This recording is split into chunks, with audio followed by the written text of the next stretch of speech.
The night rain poured down on the port city like freezing pinpricks, washing away the dust of the industrial zone, but unable to scrub out the pervasive smell of rust and machine oil that had permeated every inch of the soil here. At the makeshift staging area, just outside the perimeter of the abandoned water treatment plant number 4, a colossal ruin deserted decades ago, police floodlights rotated, cutting through the downpour, creating patchy, eerie streaks of light.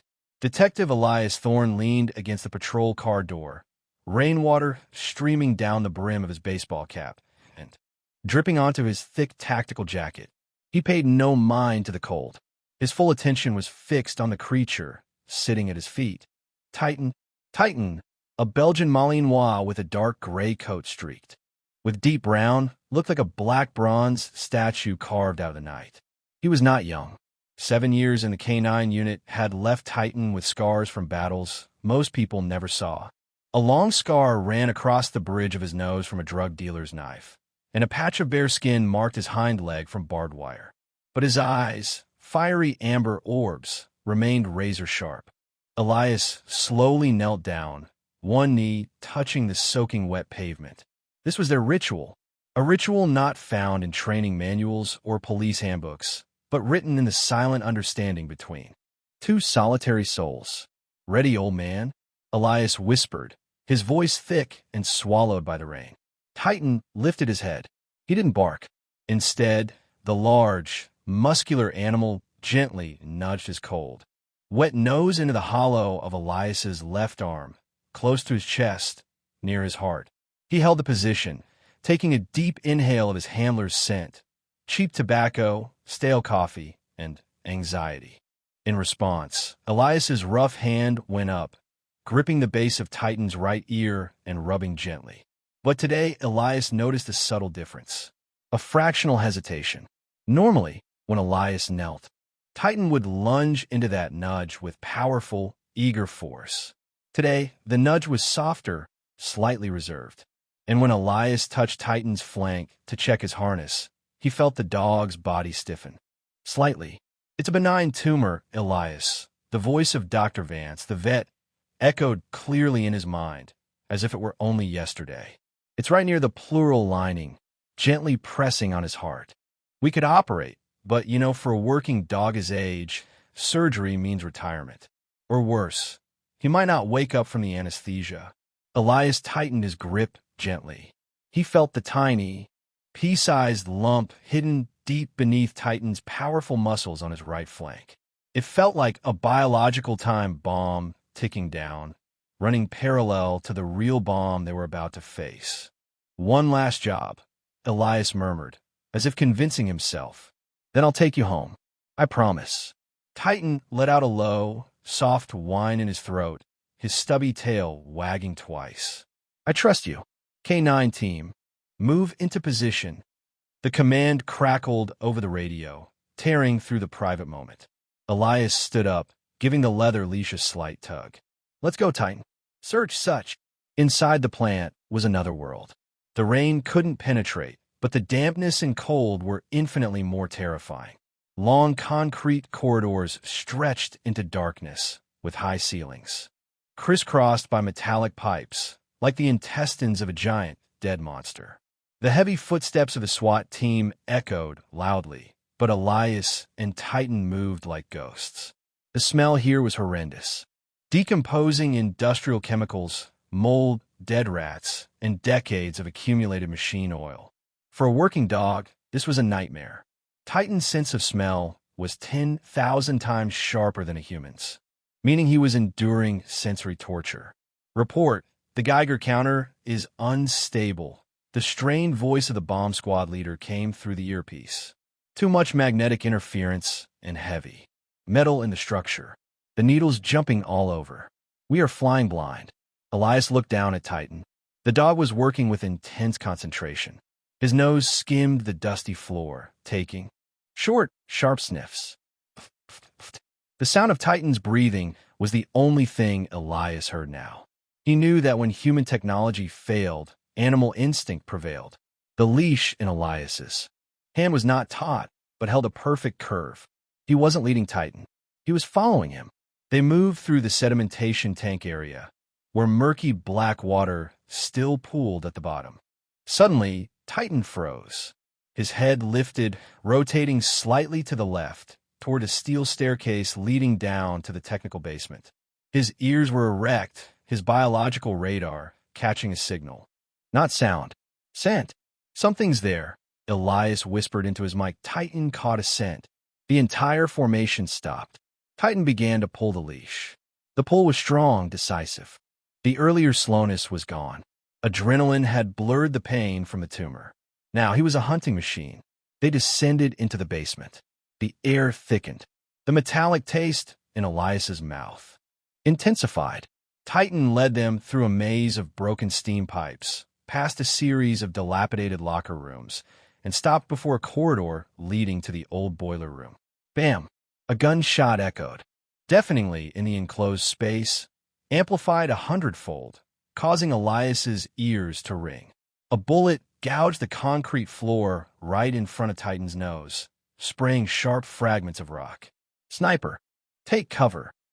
Elias yelled, simultaneously yanking the leash, pulling Titan behind a large concrete pillar. At the end of the corridor, from a high scaffolding, muzzle flashes spat from automatic weapons. The terrorists had not retreated. They were holding their ground. Titan, down Platts, Elias commanded. The dog immediately flattened his belly to the dirty floor, his eyes wide and watching, but his body completely still. The rattle of machine guns from the SWAT team behind Elias responded. The gunfight was fierce but short-lived. The terrorists had no intention of fighting to the death. They only wanted to delay the police force. After a final burst of fire, the sound of running feet thundered across the metal grates above, then faded into the distance. They're pulling back, a SWAT member reported, breathless. They're luring us deeper. Or they've finished what they came to do, Elias muttered, a cold sweat running down his spine. He looked at his watch. Time was running out. Sweep the area. Titan, continue. Elias patted Titan's shoulder. The dog sprang up instantly. He paid no attention to the recently ceased gunfire. His nose was glued to the floor again. This time, he moved faster, more urgently. He pulled Elias toward a heavy steel door at the end of the hallway, marked by a rusted sign. Restricted area. High hazard. Titan stopped before the door.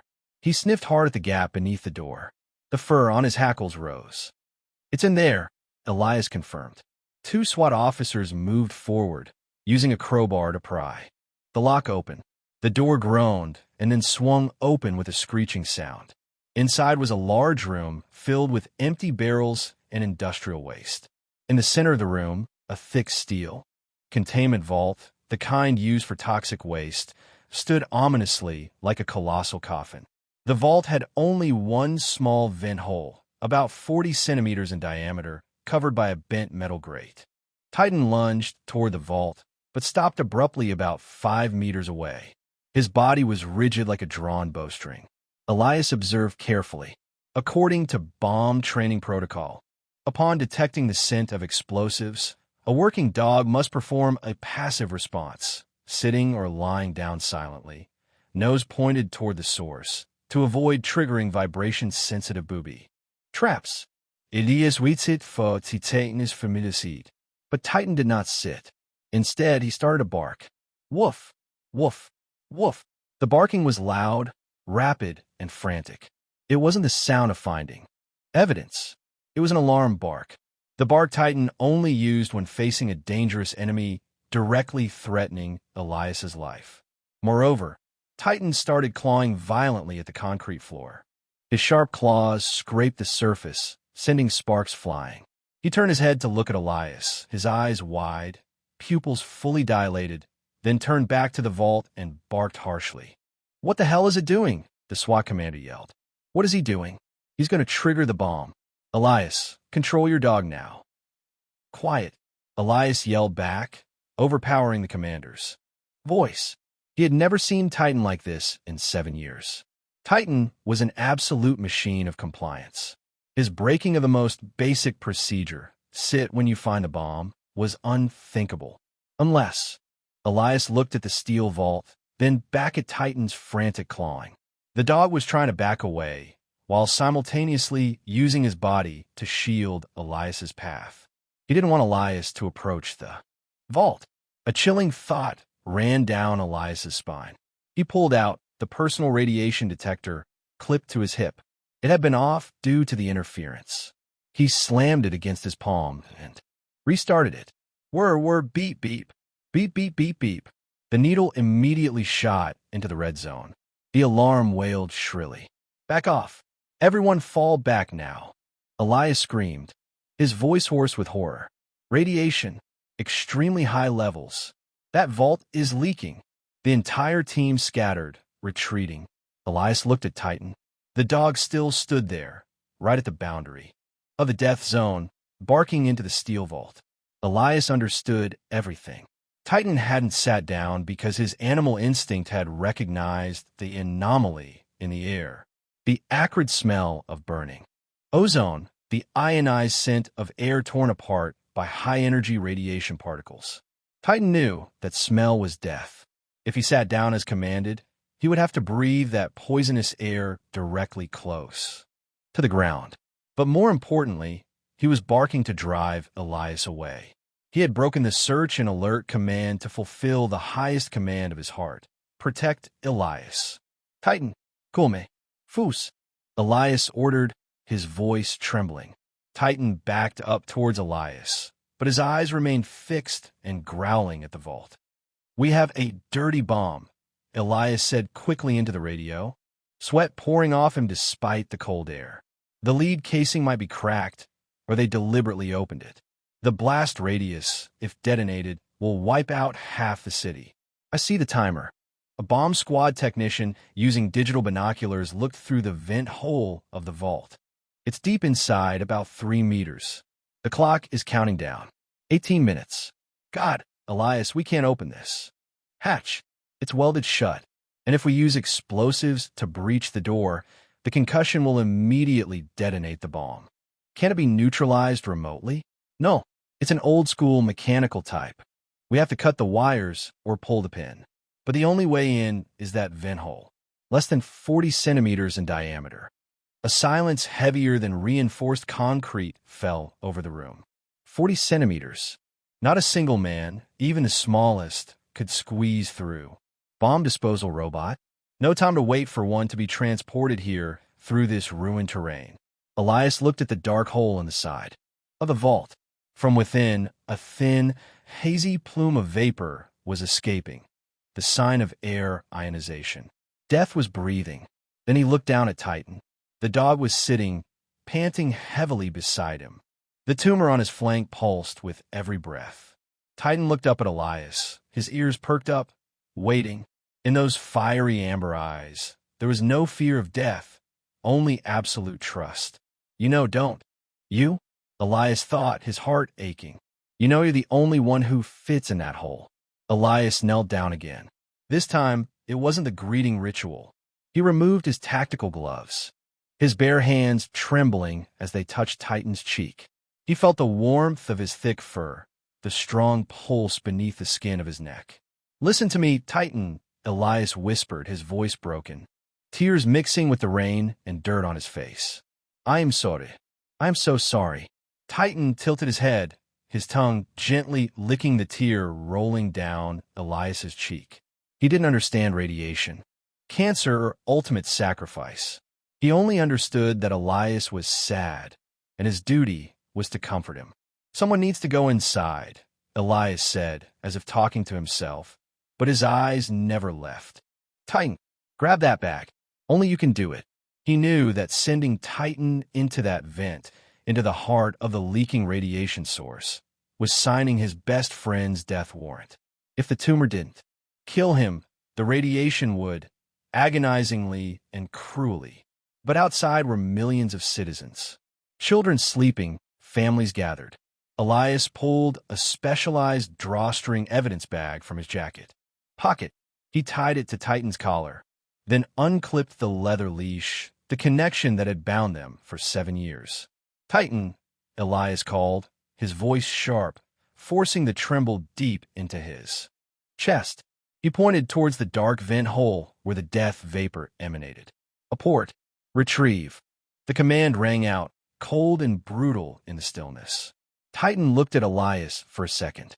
Then he looked at the vent hole. Instinct screamed at him to run, to flee the smell of death. But the love and loyalty to the man kneeling before him was greater than the survival instinct. He gave a short bark. Understood. Then Titan turned, lowered his center of gravity, and began to crawl toward the steel vault, toward the darkness, and toward the cruel fate awaiting him. Elias bit his lip until he tasted blood, watching his gray-black tail disappear into the hole, silently praying for a miracle he knew would never come. The moment Titan's nose touched the cold edge of the vent, a frantic shout from behind yanked Elias back to reality, pulling his already strained nerves taut. "Stop! Elias, tell him to stop now." It was the voice of Miller, the SWAT team's top Yodi specialist. He was glued to a handheld thermal scanner screen, his face drained of color under the patchy flashlight beam. "Titan, hold stat!" Elias shouted instinctively. Titan froze. Instantly. His front half was already inside the dark tunnel, but his hind legs still gripped the concrete lip outside. He twisted his head back, his amber eyes showing a mixture of confusion and resignation. He was waiting. Miller rushed forward, pushing Elias aside, aiming the scanner directly at the mouth of the vent, right near Titan's head. "Look," Miller pointed at the screen, his voice shaking. "You see that red-orange streak? Right above the bomb's control panel." Elias squinted. In the low-resolution thermal image, a tiny, pulsating spot of light was positioned across the narrow entrance of the pipe, blocking the way between Titan and the bomb. "What is it?" "A thermobaric trap." Miller swallowed hard, sweat beading on his forehead. "These bastards didn't just set a timer bomb. They placed an extremely sensitive white phosphorus stick right at the entrance. It's designed to counterbomb disposal robots or any metal tool." "What does that mean?" Elias asked, though in his heart, he vaguely guessed the horrifying answer. "It means if we send a robot in, the heat from the motor will trigger it. If we use a metal retrieval hook, the friction will create a spark to trigger it. Even if Titan bumps the side of the pipe too hard, the phosphorus stick will fall, ignite at 3,000 degrees Celsius, and immediately detonate the main charge." A deathly silence descended upon the basement. The dripping water from the ceiling sounded like a hammer tapping on a coffin. "So what's the solution?" the SWAT commander growled, glancing at the countdown clock on his wrist. 14 minutes. Miller looked up, his eyes desperately meeting Elias's, then looking down at Titan, who lay motionless as a stone. "We need something living, something with a stable body. Temperature that isn't too hot like machinery. Something that can move that deadly object without creating metallic friction. It has to use its mouth. It needs a grip that is extremely gentle, extremely precise, to lift the phosphorus stick off its holder without dropping it." Elias felt as if someone had punched him hard in the gut. He took a step back, his back hitting the cold wall. It wasn't just radiation. Now, Titan had to perform a surgery of death with his own jaws. A slight mistake, a sneeze, a flinch from the pain of the tumor, and they would all be reduced to ash. "He's a dog, Elias," the commander said, his voice low, full of compassion but firm. "He's not a bomb expert. You can't ask him to do that. We have to retreat. Evacuate as many citizens as we can." "No." Elias raised his head. His eyes changed. The panic disappeared, replaced by a terrifying calm, the composure of a man who had accepted the loss of everything. "He's not just a dog. He is Titan." He turned back, kneeling down to eye level with his four-legged friend. The radiation from the leaking vault was stronger. Elias could taste the coppery metal tang in his mouth, his face beginning to itch. Titan felt it too. The dog started licking his lips repeatedly, a sign of extreme discomfort. The tumor in his flank seemed to be reacting to the toxic environment, making his breathing labored and raspy. But Titan did not back down. He maintained his ready position, his four paws braced on the ground, awaiting Elias's command. He trusted him. He believed that Elias would never send him to his death, without a reason. And this time, Elias was betraying that trust to save a million other lives. "Miller," Elias called without turning around. "Give me the insulated bag." Miller tossed him a specialized fabric bag, lined with a thin layer of lead and Kevlar fiber. Elias caught it, his hand no longer shaking. He approached Titan, carefully removing the tactical collar with his police badge attached. Now, Titan wore no metal that could cause friction. Only his gray-black fur and his body of flesh and blood remained. Elias placed both hands on either side of Titan's cheeks, pressing his own forehead against the dog's. He closed his eyes, trying to imprint his scent, the smell of wet fur, dirt, and the unique odor of the friend who had walked through hell with him for 7 years. "Titan," he whispered, his voice just loud enough for the two of them to hear over the drone of broken machinery. "Do you remember the day I picked you up from the training facility? You were the only dog who didn't bark when I approached. You just looked at me. Like now." Titan gave a soft whimper, his tail lightly bumping Elias's pant leg. Elias lowered his hand, finding the position of the tumor on the right flank. He gently rubbed it, as if to soothe the low-grade pain inside his old friend's body. "I promised to watch over you. I promised I wouldn't let anyone hurt you." Hot tears streamed from the corners of Elias's eyes, dripping onto Titan's nose. "But today, I have to break that promise. I'm sorry, old friend. I am sorry."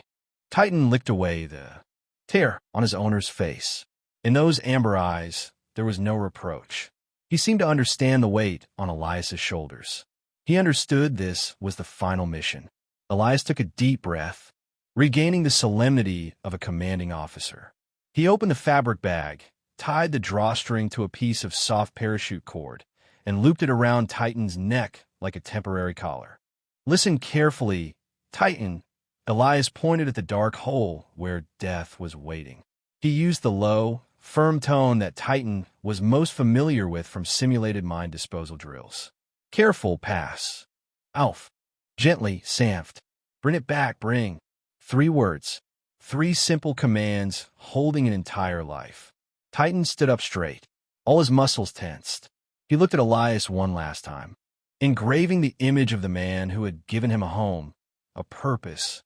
Then, without hesitation, he turned, lowered his large body to the maximum extent, and began to crawl into the vent hole. The darkness consumed him. Inside the cramped tunnel, the air was hot and thick with ozone. Every inch of Titan's skin felt like it was being pricked by needles and rubbed with salt. The invisible radiation was attacking every cell, making his head, already throbbing from the noise, spin even more. The tumor in his chest seemed to swell, pressing on his lungs, making every breath a struggle. But Titan did not stop. He crawled on his elbows, his belly pressed against the cold, rusted pipe floor. His eyes quickly adapted to the darkness, spotting the faint light from the bombs. Control panel far ahead. And then he smelled it. The acrid scent of phosphorus, the smell of death. Titan stopped. Right in front of him, only centimeters from his nose, was the heat-trapped stick. It was balanced precariously on a flimsy string support, blocking the passageway. If Titan lightly touched the string, or if his hot breath blew directly onto the chemical stick, everything would end. Outside, Elias and the team held their breath, watching through the thermal screen. They saw the large bright spot. Titan stopped before the small bright spot, the trap. "Come on, boy. Cool me. On," Elias muttered, his fingernails digging into his palms until they bled. In the tunnel, Titan opened his mouth slightly. He did not use his canine teeth, the weapons used to attack criminals. He used the small incisors at the front, the most delicate tools a mother dog uses to carry her fragile newborns. Titan tilted his head, adjusting his breathing so as not to exhale onto the trap. Slowly, he brought his jaw forward. The moment Titan's teeth touched the phosphorus stick, time seemed to stand still. He felt the deadly coldness of the chemical stick on his hot gums. He had to bite firmly enough to hold it, but gently enough not to break the thin casing. A sharp pain from the tumor jolted Titan's entire body. "Careful." Miller exclaimed outside. But Titan controlled it. With the iron will honed through thousands of hours of training, he suppressed the pain, holding his lower jaw steady. He slowly lifted the trap stick from the support. 1 millimeter, 2 millimeters. He turned his head agonizingly slow, setting the rod of death aside against the pipe wall in the safest place. "Oh my God!" "He did it," Miller whispered, unable to believe his eyes. But the mission was not over. Titan dropped the trap, then continued crawling forward. The main target remained there, the dirty bomb. The deeper he went, the stronger the radiation. Titan began to feel nauseous. His vision blurred. His right front leg began to go numb. But the image of Elias waiting outside spurred him on. He reached the control box. He couldn't defuse the wires like a human. His task was cruder but more dangerous. Get the main explosive charge out before the timer hit 0. Titan opened his jaws wide. The explosive charge was the size of a brick, wrapped in hard plastic. He clamped down, carefully placing it into the fabric bag dangling from his chest. This maneuver was much harder because the space was so tight. Titan had to nudge with his nose, claw with his front paws, and pull the bag's opening with his mouth. Crack! A small sound echoed. Titan flinched. The timer on the main bomb suddenly increased its flashing speed. The anti-tampering mechanism had been activated. No longer 10 minutes. It was down to seconds. Titan didn't need orders. Survival instinct and mission merged. He bit hard onto the strap of the fabric bag, using all his strength to push his hind legs against the pipe wall to back out. He couldn't turn around. He had to crawl backward. Crawling backward in a cramped pipe with a heavy object in his mouth was extremely unnatural for a dog. But Titan did it. He pulled himself inch by inch. His claws scraping the metal created a chilling, grating sound. Outside, Elias saw Titan's light moving back out, but agonizingly slowly. "Come on, Titan! Come on!" Elias yelled, breaking the rule of silence. He rushed to the mouth of the vent, disregarding the radiation. Warning. He reached his hands into the darkness, waiting. Titan's breathing was increasingly ragged, the wheezing echoing in the steel pipe like a torn bellows. Blood began to trickle from his nose, due to pressure and radiation exposure. 3 meters, 2 meters, 1 meter. Titan's gray-black tail appeared first, then his trembling hind legs. Elias didn't wait another second. He grabbed Titan's hips, pulling hard. "Come out. Come out to Daddy." Titan's massive body slid out of the vent opening, falling into Elias's arms. In that very moment, his mouth was still tightly clamped around the fabric bag containing the explosive charge. "Run! Run now!" Miller yelled, snatching the bag from Titan's mouth and sprinting towards the specialized containment vessel, which was already open 10 meters away. Elias didn't run. He threw his arms around Titan, turning and shielding the dog with his broad back, pressing them both flat onto the wet concrete floor. Boom! A muffle d'explosion reverberated from inside Miller's containment vessel, only seconds after the lid closed. The ground shook violently. Although contained, the shock wave swept through the basement, kicking up dust and debris. But they were safe. Silence gradually returned, broken only by the heavy, strained breathing of the man who had just escaped the Reaper's scythe. Elias slowly opened his eyes. He paid no attention to the cheers of his teammates. He looked down at Titan. The dog lay sprawled in his arms, his entire body limp. Blood seeped from both nostrils and the corner of his mouth. His gray-black coat was soaked with sweat and dirty water, but his amber eyes were still open, staring up at Elias. His tail, weak but persistent, lightly thumped the concrete floor. Thump! Thump! I did it. I kept my promise. Elias tightly hugged Titan's head, burying his face in the chemical and death-scented fur, sobbing uncontrollably like a child. He knew the cost of this victory was too great. He had saved the city, but he knew he had lost a part of his soul in that dark vent. Good boy, Titan, Elias choked out, kissing his battle partner's forehead. It's over. Let's go home. When a muffled explosion in the containment vessel faded, leaving a chilling quiet over the basement, Titan finally allowed his body to relax. He slumped onto the cold concrete, his chest heaving violently, trying to gasp for the little air remaining. Blood from his nose seeped out, staining a patch of the floor red. But those amber eyes did not close. He tried to strain his neck, directing his gaze toward Elias. It was not a look begging for salvation, nor fear of death. It was the look of a soldier awaiting confirmation from his commander. Did I do it? Are we safe? Elias, still trembling from shock, crawled beside Titan. He wiped away his tears, nodding repeatedly, his voice breaking. Yes, you did it. Good boy, son. Just then, the sirens wailed. The hazardous materials hazmat team, in their cumbersome yellow protective suits, rushed in. The radiation detectors in their hands screamed wildly as they approached Titan. Stay away from the dog, a medic shouted through his respirator. He's a mobile reactor. The level of contamination on his fur can cause skin burns. Do not touch him. They intended to use 2-meter-long specialized tongs to drag Titan into a lead-lined isolation cage. Get out, Elias roared, fiercer and more terrifying than any wild beast. He knocked the metal tongs aside.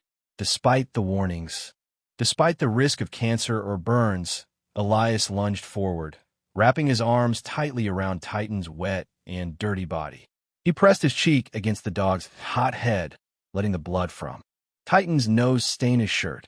No one treats him like an object, Elias ground out, tears streaming down onto the gray fur. He's my partner. 6 months later, the police headquarters auditorium had never been so crowded. Camera flashes poppe ed incessanti. On the dais, Titan sat, but he was no longer the imposing dog of days past. His body was visibly thinner. The benign tumor remained, impossible to surgically remove due to his extreme weakness. But the biggest change was his coat. Due to high-dose radiation exposure, the dark pigment in Titan's fur had died. His legendary gray-black coat was now a patchy silver-white, making him look decades older. The police chief solemnly placed the gold medal, the highest award for bravery, around his neck. The crowd applauded, thunderously, hailing him as the savior of the city. But Elias recognized a bitter truth. No one dared to approach Titan. Officials stood 2 meters away. Reporters only zoomed their lenses from afar. Even former colleagues hesitated. In their eyes, Titan was now a hero, but also a mobile radiation source, even though doctors had confirmed the residual levels were safe. Instinctive fear had overcome admiration. Only Elias stood there, his hand still resting on Titan's shoulder, stroking the patchy fur without protective gloves. He looked at the shining gold medal on Titan's chest, then at his tired eyes. He knew this city no longer had a place for them. The wooden cabin was nestled deep in the pine forest, completely isolated from the noisy world outside. Here, there was only the rustling of the wind and the chirping of birds. Late afternoon, golden sunlight poured through the window. Elias, now no longer wearing his canine uniform, but an old sweater, knelt on one knee on the wooden floor.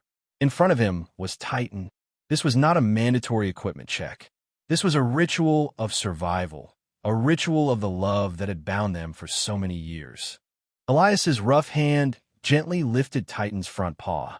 He took a bit of conditioning balm from a round tin, meticulously applying it to the paw pads that had become dry, cracked, and calloused by time.